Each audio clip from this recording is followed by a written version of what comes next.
بسم الله الرحمن الرحيم.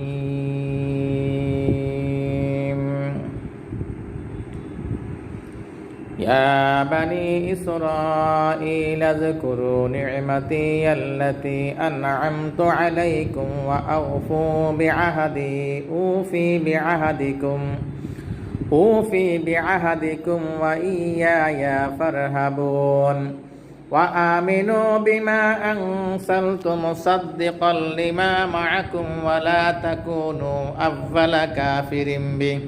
ولا تشتروا بآياتي ثمنا قليلا وإياي فاتقون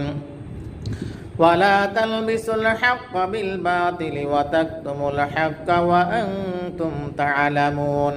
وأقيموا الصلاة وآتوا الزكاة واركعوا مع الراكعين